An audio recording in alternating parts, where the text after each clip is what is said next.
Welcome to our channel. இன்றைக்கி நம்ம வீடியோவில் இந்த சம்மருக்கு நம்ம ஜூஸு, ஐஸ்கிரீமு அந்த மாதிரி எதுவும் வாங்கி சாப்பிடாம நம்ம உடம்பை நல்லா குளிர்ச்சியாக வச்சுக்கிறதுக்கு மாப்பிளை சம்பா கஞ்சி எப்படி சிம்பிளாக பண்ணுறது இந்த வீடியோவில் பார்க்கலாம் வாங்க. இது சின்ன குழந்தைங்க பெரியவங்க எல்லாருமே விரும்பி சாப்பிடுவாங்க. இந்த மாதிரி பண்ணி கொடுத்தீங்கன்னா ரொம்ப சிம்பிளாகவும் நம்ம ரொம்ப டைமும் எடுக்காமல் நம்ம சிம்பிளாக பண்ணிடலாம். இது எப்படி பண்ணலான்றதை நம்ம ஃபுல் வீடியோவில் பார்த்து தெரிஞ்சுக்கலாம் வாங்க.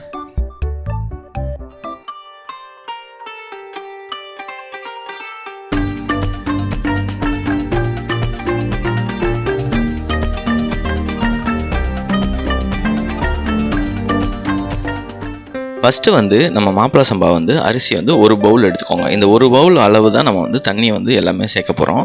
ஒரு பவுல் எடுத்துட்டு அதில் தண்ணியில் போட்டு நல்லா ஃபஸ்ட்டு கழுவிக்கோங்க.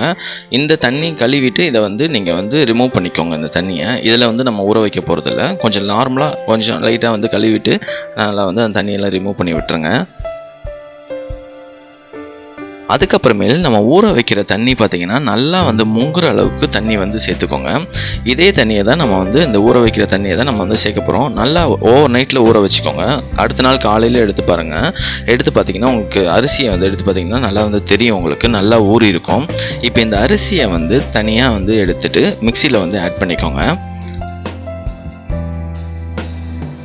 இந்த மிக்சியில் போட்டு அரைக்கும் போது பார்த்திங்கன்னா நம்ம ஊற வச்ச தண்ணியிலேருந்து ஒரே ஒரு கப்பு தண்ணி சேர்த்துக்கோங்க. ரொம்ப தண்ணி சேர்க்காதீங்க, வெளியில் வந்துடும் மிக்சியில் அரைக்கும் போது. அதனால் ஒரு கப்பு தண்ணி சேர்த்தாலே போதும். இந்த ஒரு கப்பு தண்ணியை நீங்கள் எடுத்து வச்சுக்கோங்க.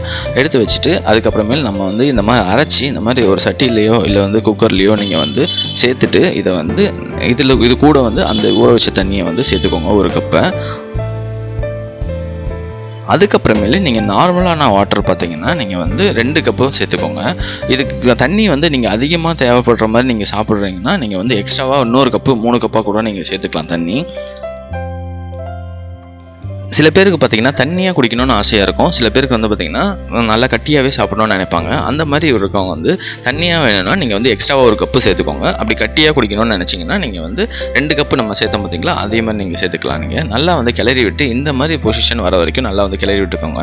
இது நான் உங்களுக்கு கட்டியாக வர மாதிரி இருந்தால் ஃபஸ்ட்டு நீங்கள் சுடுதண்ணி கூட நீங்கள் சேர்த்துக்கலாம் இதில். அதுக்கப்புறமேலு உப்பு பார்த்திங்கன்னா ஒரு தேவையான அளவு உப்பு சேர்த்துக்கோங்க. அதுக்கப்புறமேலு பூண்டு பொறுத்த வரைக்கும் பார்த்திங்கன்னா தோல்லாம் ரிமூவ் பண்ணிவிட்டு கொஞ்சம் தட்டிட்டு சேர்த்துக்கோங்க. ஒரு 5 பூண்டு சேர்த்தா போதும். இந்த லெவலுக்கு ஒரு கப்புக்கு 5 பூண்டு சேர்த்தா போதும்.